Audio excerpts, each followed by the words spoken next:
So at the beginning of the story, we meet a 12-year-old boy named Pell. He's in 7th grade, and he's a bit different from the other kids, meaning he has 0 close friends, and he mostly just prefers to be alone. Now, Pell has a crush on a girl in his class named Amanda. Amanda is the most popular, stylish, confident girl in the entire school. And Amanda has not once acknowledged that this boy exists. To her, Pell is basically invisible. So one day, Pell is up on his rooftop, eating his apple, minding his business, and he looks down and sees 2 bullies harassing a kid named Wilhelm down below. And Pell, who again has no friends, no backup, and no plan, decides to throw his apple at the bullies from the rooftop, and now their attention shifts fully to Pell. And Pell starts running. He all the way to an old abandoned house at the edge of town and hides there until the bullies finally give up looking for him. And then a small ant crawls on his leg. At first, Pell ignores it, starts heading home, normal day, whatever. But then the ant reaches his neck and bites. And as soon as it bites, Pell feels this intense burning sensation through his entire body. He starts feeling dizzy, disoriented, completely strange. He looks down, sees the ant, and just before he collapses, he notices a mysterious man standing nearby. Pell somehow makes it home that night. His mom asks why he's so late, and this boy, who was just unconscious in a bush 20 minutes ago, says, "I was playing with friends." He skips dinner, goes straight to his room, and falls asleep. And that night, the dreams start. Hundreds of ants surrounding him, swarming him, attacking from everywhere. And then, still half asleep, he sleepwalks to the kitchen and absolutely demolishes an entire shelf of chocolate bars, one after another after another. Wakes up the next morning surrounded by empty wrappers, chocolate all over his face, 0 memory of any of it. But then, at breakfast, things get even stranger. He picks up a milk carton and it sticks to his hand, won't come off, like his palm has turned into superglue. His dad has to help peel it off. Then Pell tries to act normal, picks up a glass of juice and shatters it in his grip, just explodes like it was made of paper. His dad ignores it, which is wild to me. Your son just crushed a glass with his bare hand. The next day at school, the class is doing a physical activity session. The teacher is running drills, basic fighting techniques, exercises. And at first, Pell looks like a baby deer learning to walk, clumsy, weak, can't get anything right. The whole class is watching. It's not great. And then something shifts inside him. He makes one move and pushes his teacher so hard the man flies backwards across the room. The entire class goes dead silent, and Wilhelm, the same kid Pell saved from the bullies, is standing there watching the whole thing. After school, he walks straight up to Pell and says, "Do you have some kind of superpower?" Pell immediately denies it, says he's completely normal, nothing to see here. But mid-conversation, he spots the mysterious man again, standing at a distance, just staring at them.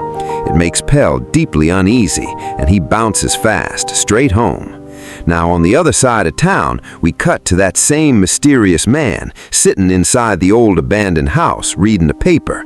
And in that paper, there's an article about the owner of a big pharmaceutical company called ExoArm. And that owner turns out to be Amanda's father. The next day at school, Pell finally tells Wilhelm the truth, everything. The ant bite, the collapse, the sticky hands, the strength, the speed, the wall climbing, all of it. And Wilhelm, instead of laughing or running, gets genuinely excited because Wilhelm is that friend, the guy who has read every comic book, just in case this exact moment happened. This man was prepared. He was waiting for this day. He takes Pell back to his house, and it becomes very quickly clear that Wilhelm is incredibly smart. He runs small tests on Pell to understand exactly what he can and can't do. Then he builds a special red and black suit, gives him a name, Antboy, and now it's time to test the powers in the real world. So Wilhelm takes Pell to a parking area where small crimes and thefts happen regularly, and then he just leaves him there alone. That's the training. That's it. Go figure it out. Good luck. After a while, Pell hears a woman screaming. A thief is running away with her purse. Without thinking, Pell throws on the suit and chases him, catches up to him, tells him to return the bag. The thief looks at this small kid in a homemade costume and laughs, threatens him, tells him to go home before he gets hurt. And honestly, in that moment, Pell is scared. This isn't a game. This is a real criminal. He starts stepping back. But then the thief sees it. Pell, without even thinking, starts climbing the wall. No ropes, no tools, just his hands and feet scaling the building like a literal ant. And the thief's whole energy changes. Now he's the one backing up. Too late. Pell catches him. The police arrive and arrest the thief. Wilhelm shows up a moment later asking what happened. Pell excitedly tries to demonstrate the wall climbing and immediately falls, hits the floor, fully drained. His energy is completely gone. Wilhelm gives him a chocolate bar. Pell eats it, and within seconds, strength returns. That's when it all clicks. His powers eat through his energy fast. To function, he needs a constant supply of fuel.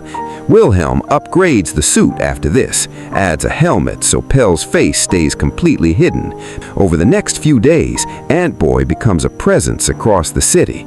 He stops small crimes, helps people, saves a cat, and slowly news starts spreading, especially among kids. They start looking up to him. A small boy with real power, a hero for the ordinary ones. Antboy's name is growing. But while Antboy's popularity is rising, danger is also building quietly. One evening, Amanda is at home with her younger sister, Ida. A strange man enters the house. Amanda screams. Ida runs toward her, but before she can reach, the man grabs Amanda and takes her away. The next day at school, Pell notices immediately that something is wrong. Amanda isn't there. He searches the classroom, searches the hallways. She's nowhere, and it starts eating him from the inside. Then, during lunch, chaos breaks out. Students are screaming and pointing up at the rooftop. There's a boy hanging from the edge of the building. Pell doesn't hesitate. He slips away, throws on the suit, climbs the wall, reaches the rooftop, and it's a dummy, a fake kid dangling from the ledge. Standing there waiting for him is Ida, Amanda's sister. She set the whole thing up just to get Antboy's attention face to face, and then she shows him a video on her phone. In the video, Amanda is trapped inside a sealed glass box like a transparent prison. The kidnapper appears on screen. He demands $20 million, and he has a second condition. Amanda's father must shut down his pharmaceutical company, ExoArm, or Amanda gets hurt. The kidnapper calls himself Flea. Antboy sees this and makes the decision immediately. He's going to save her, no question. He takes Ida to Wilhelm's house. Wilhelm is not happy at first because in his superhero rulebook, keeping the identity secret is everything, and now there's a third person involved. But Pell explains that Ida doesn't know who Antboy actually is. Wilhelm accepts, and they focus. Antboy asks Ida who could be behind this. She says it's probably someone from her father's company, someone with a grievance, someone who wants the business destroyed. She also mentions that the kidnapper goes by the name Flea. Then Antboy catches a scent, coming from a necklace Ida is holding, Amanda's necklace. Using his ant-like sense of smell, he starts following it, through streets, past buildings, all the way back to the old abandoned house where the ant first bit him. Wilhelm tells them the house belonged to a woman who died 2 weeks ago. Antboy tells Wilhelm and Ida to stay outside. He goes in alone. And what he finds inside stops him cold. Lab equipment everywhere, scientific machines, containers full of insects, experiments running on every surface. This isn't just an abandoned house, it's a secret laboratory. Someone has been here for a long time, engineering insects, developing serums, working towards something big. Moving deeper inside, Antboy finally finds Amanda, sealed inside a glass box, just like the video showed. But the moment he moves toward her, Flea appears, and before Antboy can react, he's captured too, locked in another glass box. And then Flea reveals himself. He was a biochemist at ExoArm, brilliant one. The vaccines he created made the company enormous amounts of money. At one point, he developed something special, a vaccine using genetically modified ants designed to cure serious diseases. His own mother was dying. He gave her the experimental vaccine, and she started getting better, actually improving. Then Amanda's father shut the project down, not because it was dangerous, because it wasn't profitable, just business. But for Flea, it was his mother's life. When the vaccine stopped, she got worse again, and she died. He tried to keep developing it on his own. When the company found out, they fired him, humiliated him, took everything. And that grief, that rage, slowly became something else.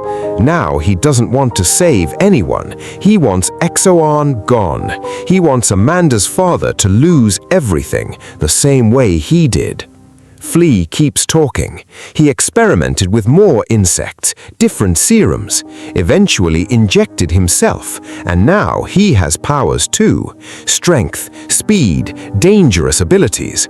He's not just a kidnapper, he's a super-powered villain running on pure pain. And then he says the thing that lands hardest.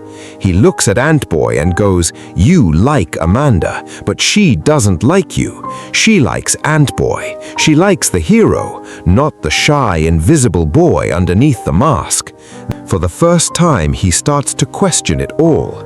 Does Amanda actually see him? Would Wilhelm still be there without the powers? Who is Pell without Antboy? Outside, Wilhelm and Ida have already called the police. Hearing the sirens, Flea escapes. Antboy is freed, but he walks out of that house broken, not from the fight, but from those words. And he makes a decision. He's done. No more Antboy. He wants to live as himself, just Pell. If Amanda is ever going to like him, it has to be for who he actually is, not a costume, not a power. Wilhelm is devastated. He believes Pell has a real responsibility. That kind of power exists for a reason, but Pell is firm. He walks away. The next day at school, Flea attacks. His targets are Amanda and Ida. Panic everywhere, students running, screaming. Wilhelm finds Pell, holds out the mask. "We need Antboy." Pell shakes his head, walks away, leaves it all to the police. So Wilhelm does something that has absolutely no logic behind it, but makes complete emotional sense. He puts on the Antboy mask himself, walks towards Flea alone. No powers, no strength, nothing but courage and the costume. Flea figures it out almost immediately. One move and Wilhelm goes down. When Pell finds out his best friend is lying on the ground because of him, he grabs his suit, gets on his bicycle, and rides. He finds Wilhelm, frees him, and then Flea appears again. They don't try to fight him straight up this time. They have a plan. Wilhelm gets around behind Flea and destroys the device that's been boosting his power. Flea starts weakening, and Antboy moves forward. Not to prove anything, not for Amanda, not for fame. He fights to protect his friend, and this time, that's enough. Flea goes down. Police arrive. It's over. Antboy goes to Amanda's house. She thanks him, emotional. She tries to kiss him. He steps back. Because she doesn't know who he is, she's thanking a mask, and Pell knows the difference now. He's not there for Amanda. He's there for Ida. He pulls her aside and asks her to promise that nobody ever finds out that Pell is Antboy. Ida promises. Last scene, Pell and Wilhelm together, side by side, best friends again, talking about how to upgrade the suit, make it stronger, smarter, better. Because Pell finally understands something that took this whole story to learn. Antboy isn't just something he puts on. It's not a disguise. It's not an escape. It's who he actually is.